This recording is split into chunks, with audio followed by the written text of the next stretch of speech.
கிறிஸ்துவுக்குள் மிகவும் பிரியமான தெய்வ பிள்ளைகளே, ஆசீர்வாதமான குடும்பம் இந்த நிகழ்ச்சியின் மூலம் உங்களை சந்திப்பதில் என் இருதயம் கர்த்தருக்குள் மிகுந்த மகிழ்ச்சி அடைகிறது. உங்கள் எல்லாரும் இயேசு கிறிஸ்துவின் இன்ப இனி நாமத்தினாலும் கிராஸ் டிவி ஊழியங்கள் சார்பாக என் அன்பின் வாழ்த்துக்கள். இன்றைக்கும் திருவாரூர் அந்த பகுதியை சார்ந்த அன்பு சகோதரி பியூலா அவர்களுக்காக, அவங்களுடைய 2 மகளுக்காக, அவங்க குடும்பத்திற்காக ஜெபிக்க போகிறோம். அவங்க கேட்டுக்கொண்ட ஜெப விண்ணப்பம், கர்த்தர் சொந்த வீடை கட்டி கொடுக்கணும், மாத்திரமல்ல 2 மகள் அவங்களுடைய திருமணம் தடையில்லாமல் நடக்கணும், தேவைகள் சந்திக்கப்படணும், பணங்களை கர்த்தர் கொடுக்க வேண்டும். பிரியமான தேவ பிள்ளைகளே, அன்பு தாயார் விரும்பின காரியங்களை கர்த்தர் செய்ய வல்லமையுள்ளவராக இருக்கிறார். வேதாகமத்திலே ஒரு வார்த்தை இருக்கிறது, மத்தேயு 15:28 நீங்கள் வாசித்து பார்த்தா இயேசு கிறிஸ்து சொல்லுகிறார், நீ விரும்புகிறபடி உன் மகளுக்கு ஆக கடவது. என் அன்பு தேவ பிள்ளைகளே, நீங்கள் விரும்புகிறது போல உங்கள் பிள்ளைகளுக்கு நடக்கும். ஜெபிக்கலாமா? தகப்பனே, அன்பு சகோதரி பியூலா சகோதரிக்காக நானும் கிராஸ் டிவி ஜெப பங்காளர்களும் இணைந்து ஜெபிக்கிறோம். தேவரீர் ஒரு விசை கண்ணோக்கு வீடாக்க அப்பா, 2 பிள்ளைகளுடைய திருமண காரியம் நல்லபடியாக நடக்கட்டும், பண தேவைகள் சந்திக்கப்படட்டும், சொந்த வீடை கர்த்தர் கொடுப்பீராக. நீர் அப்படி செய்கிறதற்காய் நன்றி நன்றி நன்றி. நீங்கள் பேசுங்க, நாங்கள் கேட்கிறோம். இயேசு கிறிஸ்துவின் நாமத்தில் ஜெபிக்கிறோம் ஜீவனுள்ள பிதாவே, ஆமென் ஆமென். கிறிஸ்துவுக்குள் மிகவும் பிரியமான தெய்வ பிள்ளைகளே, ஆசீர்வாதமான குடும்பம் இந்த நிகழ்ச்சிக்காக ஆண்டவருடைய பாதத்தில் காத்திருந்த பொழுது கர்த்தர் சொன்ன வார்த்தை, உலகம் உன்னை மறந்து விடும், ஆனால் நான் உன்னை ஒருபோதும் மறப்பது இல்லை. உலகத்திற்கும் தேவனுக்கும் நிறைய வித்தியாசம் இருக்குது. உலகம் மறந்துடும், கர்த்தர் மறக்க மாட்டார். இதுதான் வித்தியாசம். உலகம் மறக்காது, கர்த்தர் மறந்து விடுவார். எதன்னு கேட்குறீங்களா? உங்களை பார்த்து ஒரு கேள்வி கேட்குறேன், நீங்களே அதுக்கு பதில் சொல்லுங்களேன். ஒரு நபருக்கு 1000 நன்மை செய்கிறீங்க, தெரியாமல் ஒரு தீமையை செய்துறீங்க. 1000 நன்மையை மறக்காமல் நினைவு வச்சுருப்பாங்களா? இல்லை நீங்கள் செய்த ஒரே ஒரு தீமையை மறக்காமல் நினைவு வச்சுருப்பாங்களா? 1000 லட்சம் நன்மை நீங்கள் செய்திருங்க, அதே இது ஒரு தீமை செய்து பாருங்கள், லட்சம் நன்மையையும் 1000 நன்மைகளையும் மறந்துடும் இந்த உலகம். நீங்கள் செய்தீங்களே ஒரே ஒரு தீமை, ஒரே ஒரு தப்பு, அது ஆயுள் முழுவதும் மறக்க மாட்டாங்க. ஆனால் தேவன் அப்படி அல்ல. ஏசாயா 43:25 வசனத்தில், நானே உன் மீறுதல்களை என் நிமித்தமாக குலைத்து போடுகிறேன், அதை நினையாமலும் இருப்பேன்.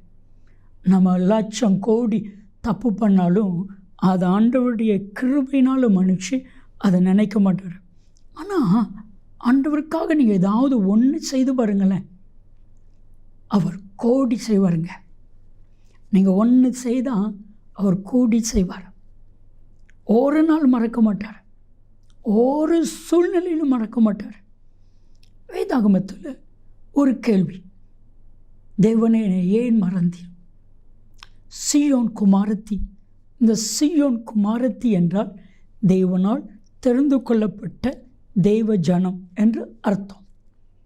ஏசாயா 49:14 சீயோன் சொல்லுகிறார், கர்த்தர் என்னை மறந்தார், ஆண்டவர் என்னை கைவிட்டு விட்டார் என்று சொல்லுகிறார். அதற்கு தேவனாகிய கர்த்தர் சொல்லுகிற உன்னதமான பதில், ஸ்திரீயானவள் தன் கற்பத்தின் பிள்ளைக்கு இறங்காமல் தன் பாலகனை மறப்பாளோ? அவள் மறந்தாலும் நான் உன்னை மறப்பது இல்லை. ஏசாயா 43:9, 14, 15 வசனங்களை நீங்கள் வாசிக்கும் பொழுது ஆண்டவர் சொல்லிவிட்டார், நான் ஒருபோதும் உன்னை மறப்பது இல்லை. இந்த உலகம் மறந்து போகும்.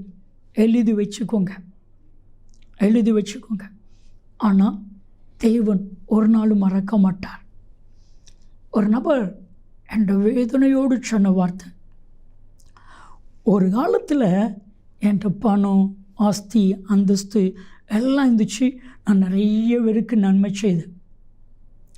ஆனால் இப்போ என்கிட்ட பணம் இல்லை, என்கிட்ட பதவி இல்லை, என்கிட்ட பெரிய அளவில் சொத்துக்கள் இல்லை, எல்லாம் இழந்துட்டேன். இப்போது நான் நன்மை செய்தேன்ல, அந்த உலகம், அந்த மக்கள் என்னை மறந்துட்டாங்க, என்னை தூக்கி எறிஞ்சிட்டாங்க. அவர் சொன்ன வார்த்தை, அதுதான் உலகம் பிரதர். உண்மை, உண்மை.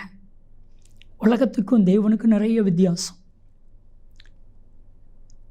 ஆதியாகமம் 40வது அதிகாரம் 14ஆம் வசனத்தில் யோசிப்புங்கிற மனிதன் அந்த பானபாத்திரக்காரனுடைய தலைவன்கிட்ட ஒரு சின்ன வேண்டுகோள் வைக்கிறான். இன்னும் 3 நாளில் இந்த சிறைச்சாலையிலேருந்து விடுதலையாகி ராஜ சமூகத்தில் உனக்கு மறுபடியும் வேலை கிடைக்க போது, இழந்த வேலையை ராஜா உனக்கு கொடுக்க போகிறாரு, உன்னை உயர்ந்த அடக்கத்தில் இருப்பான். நீ ராஜாவிடத்தில் அடிக்கடி பேசுகிறதுக்கு உனக்கு வாய்ப்பு இருக்கும். நீ சொல்கிறத ராஜா கேட்கவும் செய்வார். நீ வாழ்வடைந்திருக்கும் பொழுது என்மேல் தயவு வச்சு என்னை நினச்சி என் காரியத்தை ராஜாவுக்கு அறிவித்து இந்த இடத்துலேருந்து என்னை விடுதலையாக்கணும். அவனுடைய கோரிக்கை என்னை உயர்த்தணும், எனக்கு அவ்வளவு வேணும், இந்த காரியம் வேணும், இந்த இடத்துலேருந்து என்னை விடுதலையாக்கணும், அவ்வளோதான். யோசிப்புக்கு ஒரு காரியம் கூட தெரியாது. இந்த இடத்துலேருந்து விடுதலையானால் யோசிப்பு எங்கே போய் தங்குவான் தெரியாது. யோசிப்பு என்ன செய்வான் தெரியாது. யோசிப்புக்கு என்ன நடக்கும் தெரியாது. ஆனாலும் இந்த இடத்த விட்டு வெளியே போகணும், அதுதான் யோசிப்புடைய கோரிக்கை. ஆனால் நடந்தது என்ன? அதே அதிகாரம் ஆதியாகமம் 40:23 ஆனாலும், இந்த வேர்டு அண்டர்லைன் பண்ணிக்கோங்க, ஆனாலும். இதெல்லாம் நடந்துச்சு, இப்படிலாம் சொன்னாலும் பானபாத்திரக்காரனுடைய தலைவன் யோசிப்பை நினையாமல் மறந்து விட்டா. இதுதான் உலகம். உலகம் உன்னை மறந்து விடும். ஆனால் கர்த்தர் மறந்தாரா? இல்லை. கர்த்தர் யோசிப்பை மறவாமல் நினைத்தொள்ளி அவர் சொன்ன வாக்கு தத்தங்கள், அவர் சொன்ன வார்த்தைகள் ஒன்றையும் மறக்காமல் நினைத்தள்ளி ஆதியாகமம் 41:41 தேசத்தின் அதிபதியாய் உயர்த்தினார், உங்களையும் உயர்த்துவார். ஜெபிக்கலாம். தகப்பனே, உலகம் மறந்தது, என் தேவன் மறக்கவில்லை, நீ ஒருபோது மறக்கப்படுவது இல்லை. ஏசாயா 44:21 மறவாமல் நினைத்துள்ளோம். ஏசு கிறிஸ்துவின் நாமத்தில் ஜெபிக்கிறோம் ஜீவனுள்ள பிதாவே, ஆமென், ஆமென். நன்மையும் கிருபையும் ஆசீர்வாதங்களும் நிச்சயமாக உங்களை தொடரும். ஆமென், ஆமென்.